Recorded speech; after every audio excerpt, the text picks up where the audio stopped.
والصلاة والسلام على سيدنا محمد أشرف الأنبياء والمرسلين وعلى آله وأصحابه أجمعين أما بعد يا سيدي يا رسول الله خذ بيدي ما لي سواك ولا ألوي إلى أحد فأنت نور الهدى في كل كائنة وأنت سر الندى يا خير معتمد لا وسيلة إلا أنت يا سيدي يا رسول الله صلى الله عليه وسلم. கண்ணியத்திற்குரிய இந்த நிகழ்ச்சியினுடைய தலைவர் மரியாதைக்குரிய மௌலானா அல்ஹாபிப் அல்ஹாஜ் முகமது பிலால் ஆமிரி பயாசி ஹஜ்ரத் அவர்களே, மஸ்ஜிதினுடைய தலைமை இமாம் மௌலானா முகமது ஆஷிக் பிலாலி ஹஜ்ரத் அவர்களே, இந்த கோடைகால பயிற்சி வகுப்பை சிறப்பாக முன்னின்று மாணவர்களுக்கு பயிற்சி அளித்து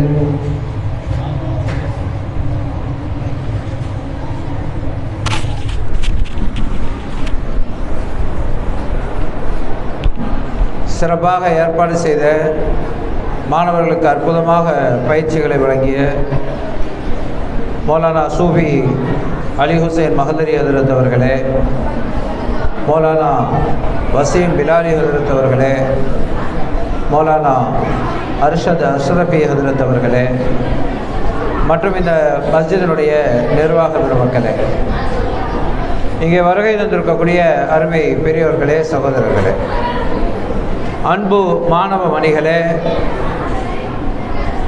திரை மறைவிலிருந்தும் செவிதாழ்த்தி கேட்டுக்கொண்டிருக்கக்கூடிய அருமை தாய்மார்களே, சகோதரிகளே,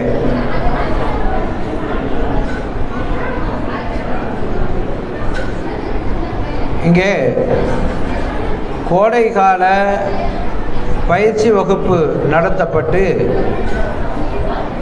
அதற்கான பரிசு வழங்கப்படுகிறது.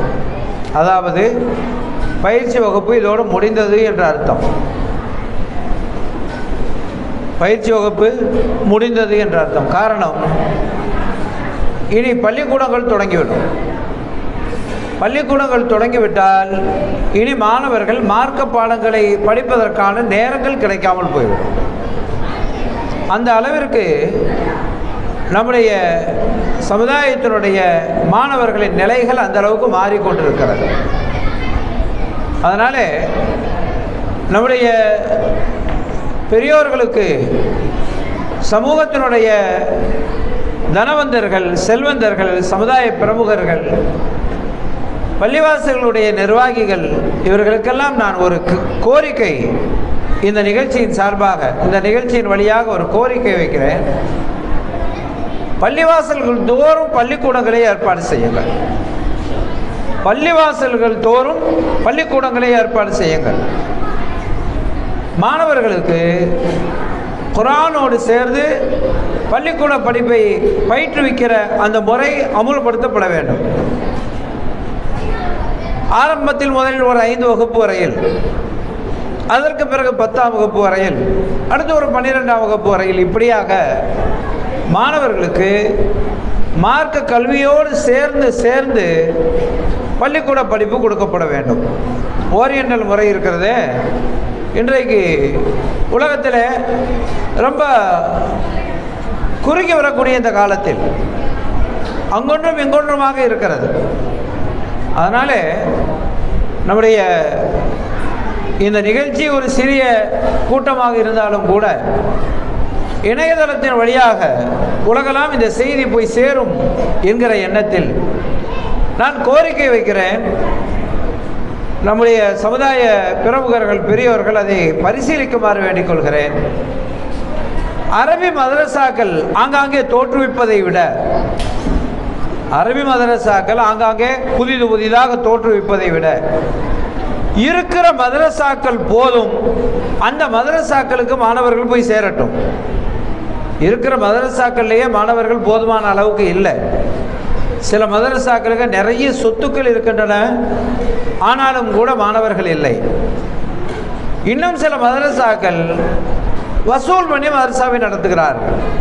இப்படி போய்கொண்டிருக்கிறது. அதனால அரபி மதரசாக்களை இருக்கிற மதரசாக்கள் போதும், இனி புதிய மதரசாக்கள் தேவையில்லை என்பது என்னுடைய கருத்து. அதே நேரத்தில் மாணவர்களுக்கு மார்க்க கல்வியும் உலக கல்வியும் சேர்ந்து, இரண்டும் சேர்ந்து கொடுக்கிற அந்த கல்வி முறை பள்ளிவாசல்கள் தோறும் தொடங்க வேண்டும். அப்படி ஒரு அவசியம் இன்றைக்கு ஏற்பட்டு விட்டது. வருங்காலத்தில் இப்போதெல்லாம் ஹிஃபுல் மதரசாக்களுக்கு பிள்ளைகள் போகும்போது பள்ளிக்கூட படிப்பை நிறுத்திவிட்டு அதற்கு ஹிஃபுல் ஓத சென்று ஹாஃபிஸ் பட்டம் பெற்றதற்கு பிறகு பள்ளிக்கூட படிப்பை தொடங்குவது என்கிற ஒரு நடைமுறை உலக காலமாக இருந்து வந்தது. ஆனால் சமீப காலமாக அரசுகள் நமக்கு கொடுக்கக்கூடிய நெருக்கடி என்னவென்றால், இனி அப்படியெல்லாம் செய்ய முடியாத சூழல். மாணவர்கள் தொடர்ந்து பள்ளிக்கூடங்களிலே படிக்க வேண்டும், இடையிலே விடுபடக்கூடாது என்றெல்லாம் புதிதாக கல்வி கொள்கைகள், புதிய கல்வி திட்டங்கள் வந்து புகுந்து நிறைய சிரமங்களை ஏற்படுத்திவிட்டது. இன்றைக்கு நீங்கள் பார்க்கலாம், அஃஸலுல் உலமா இனி யூனிவர்சிட்டி மூலமாக எழுதுவதற்கு தடை விதித்து விட்டார். இப்படி கொஞ்சம் கொஞ்சமாக போய்கொண்டிருக்கிற இந்த சூழலில் மாணவர்கள் பள்ளிக்கூட படிப்பை நிறுத்திவிட்டு ஹாஃபிஸ் ஆலிம் ஓதுவதற்கு செல்வது என்று நிலை தேவையில்லை. மாறாக பள்ளிவாசல்கள் தோறும் மாணவர்களுக்கு இல்மு, இரண்டு இல்மையும், உலக கல்வியையும் மார்க்க ஞானத்தையும் இரண்டையும் சேர்த்து கொடுக்கக்கூடிய, நம்முடைய தர்பியத்திலே பிள்ளைகள் வளரக்கூடிய வகையில் பள்ளிவாசல்களுடைய நிர்வாகிகள் அதில் கவனம் செலுத்த வேண்டும் என்று நான் இந்த நிகழ்ச்சியின் வாயிலாக கேட்டுக்கொள்கிறேன்.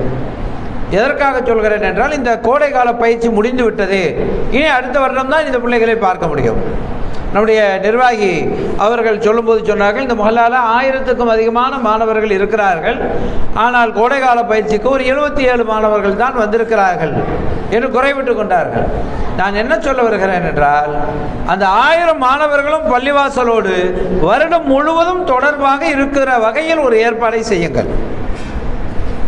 ஒரு நாளைக்கு குறைந்தது ஒரு அரை மணி நேரம், 1 மணி நேரம், குறைந்தது அரை மணி நேரம், கூடுதல் 1 மணி நேரம், ஏதாவது ஒரு வகையில் எதையாவது நம்முடைய பள்ளிவாசலில் மதரசாவின் மூலமாக மாணவர்களுக்கு சொல்லிக்கொண்டே இருக்க வேண்டும். ஏனென்றால் அதுதான் தடுப்பூசி என்று எதற்கு போடுகிறோம்? பிள்ளைகளுக்கு நோய் எதிர்ப்பு சக்திக்காக என்று சொல்கிறார்களே, அப்படி ஆரம்ப பருவத்தில், அவர்களுடைய இளம் பருவத்தில் எதை நாம் கொடுக்கிறோமோ அதுதான் அவர்களை பாதுகாக்கும். இன்றைக்கு நம்முடைய இந்த பட்டிமன்றத்தில் பிள்ளைகள் பேசும்போது சொன்னார்கள், நிறைய அனாதை ஆசிரமங்கள், முதியோர் காப்பகங்கள் நிறைய துவங்கிவிட்டது என்று. நீங்கள் நன்றாக பாருங்கள், முதியோர் காப்பகங்களிலே கொண்டு போய் தன்னுடைய பெற்றோர்களை விடுவது யாராக இருக்கும் என்று சொன்னால், அவர்களுக்கு முறையாக குர்ஆன் ஹதீஸ் மார்க்க ஞானத்தை படிக்காதவர்களாகத்தான் இருக்கும். அல்லாஹ் சொல்கிறான், வலா தன்ஹர்ஹுமா, அவர்களை வீட்டிலிருந்து நீங்கள் விரட்டாதீர்கள். இன்றைக்கு இவர்களை விரட்டுகிறார்களே, எப்படி? அடிப்படையான அவர்களுக்கு மார்க்க ஞானம் போதிக்கப்படவில்லை. நீங்கள் உலகத்தில் இன்றைக்கு நடக்கிற எந்த பிரச்சனை வேண்டுமானாலும் எடுத்துக்கொள்ளுங்கள், மனைவியினுடைய பேச்சை கேட்டுக்கொண்டு பெற்றோர்களை இம்சிக்கிறானா? அதற்கு அடிப்படை காரணம் என்னவாகத்தான் இருக்கும்? ஆரம்பத்தில் மக்தபு மதரசாவிலே சரியான கல்வி அவனுக்கு போதிக்கப்படவில்லை என்று அர்த்தம். அல்லது மனைவியை மட்டரகமாக நடத்துகிறானா? அவனுக்கு முறையான கல்வி போதிக்கப்படவில்லை, தீனியாத் கல்வி போதிக்கப்படவில்லை என்று அர்த்தம். ஹலால் ஹராம் பேணாமல் நடக்கிறானா? அடிப்படையிலே அவனுக்கு போதிக்கவில்லை என்ற அர்த்தம். இப்படி என்ன தவறு உலகத்தில் யார் செய்தாலும் நன்றாக கூர்ந்து கவனித்து பாருங்கள். முறையான மக்தபு மதரசாவிலே முறையான தீனியாத்தை படித்திருந்தால், முறையான தீனியாத் என்று சொல்கிறேன், ஞாபகத்தில் வைங்க. ஏனென்றால் இன்றைக்கு தீனியாத் என்கிற பெயரிலே தீனுக்கு மாற்றமானதெல்லாம் போதிக்கப்படுகிறது. தீனியாத் என்ற பெயரில் தீனுக்கு மாற்றமான கல்விகள் எல்லாம் அச்சிடப்பட்டு போதிக்கப்படுகின்றன. ஆனால் சத்திய சுன்னத்துல் ஜமாத்தினுடைய தீனியாத் போதிக்கப்படக்கூடிய மதரசாக்கள் பள்ளிகள் தோறும் உருவாக்கப்பட வேண்டும். நம்முடைய பிள்ளைகளுக்கு அடிப்படையிலேயே சுன்னத்துல் ஜமாத்தினுடைய கொள்கை புகுத்தப்பட வேண்டும். அவர்களுடைய உள்ளங்களிலே ஊட்டப்பட வேண்டும். அருமைநாயகம் ஸல்லல்லாஹு அலைஹி வஸல்லம் அவர்களுடைய அன்பு மஹப்பத் குழந்தைகளுக்கு சொல்லிக் கொடுக்கப்பட வேண்டும். இங்கே நாம் பிள்ளைகளை பார்த்தோம், அற்புதமாக அவர்கள் பயிற்றுவிக்கப்பட்டிருக்கிறார்கள். காலையில் மாலையிலிருந்து நிகழ்ச்சி நடக்க கிட்டத்தட்ட 77 மாணவர்கள், கிராத் ஓதிய மாணவர்கள், நஷீதா பாடிய மாணவர்கள், பேச்சு போட்டியிலே கலந்து கொண்ட மாணவர்கள், இப்படி 77 மாணவர்கள் ஒவ்வொருவரும் ஒவ்வொரு நிகழ்ச்சியிலுமாக மாலையிலிருந்து தொடங்கி இருக்கிறது.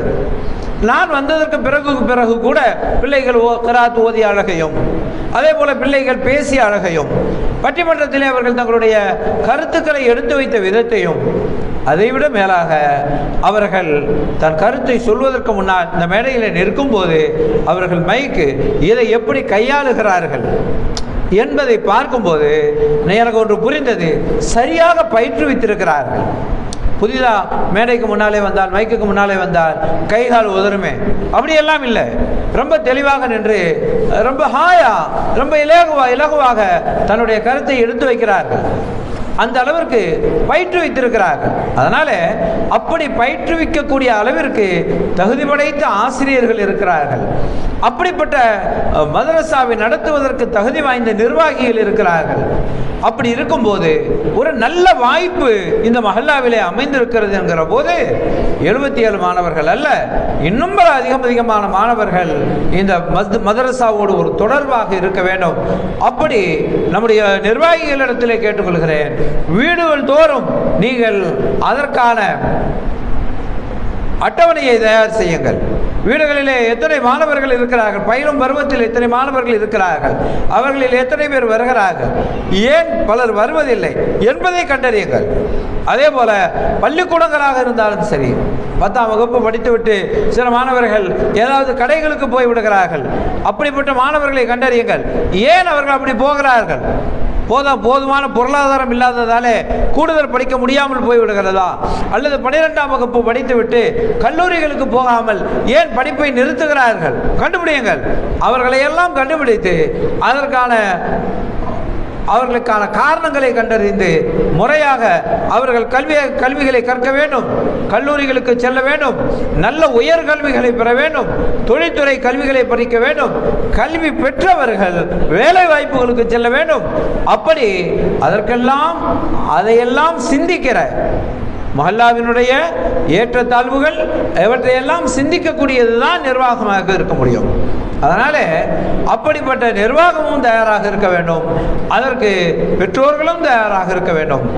அதற்கு ஏற்ற வகையில் தேவையான பள்ளிவாசலை உறவிய சேவைகள் செய்கிறார்கள் என்றால் அதற்கு அவர்கள் சேவை செய்வதற்கு தயாராக இருக்கிறார்கள். கல்வி கற்றுக் கொடுப்பதற்கு ஆசிரியர்கள் உஸ்தாத்மார்கள் தயாராக இருக்கிறார்கள். அனுப்பி வைப்பதற்கு பெற்றோர்கள் தயாராக இருக்கிறார்கள். இது அத்தனைக்கும் நிர்வாகிகளுக்கு என்ன வேண்டும்? சொத்து சுகம் வேண்டும். பள்ளிவாசலுக்கு முறையாக சந்தாக்கள் கொடுக்க வேண்டும், நன்கொடைகள் கொடுக்க வேண்டும்.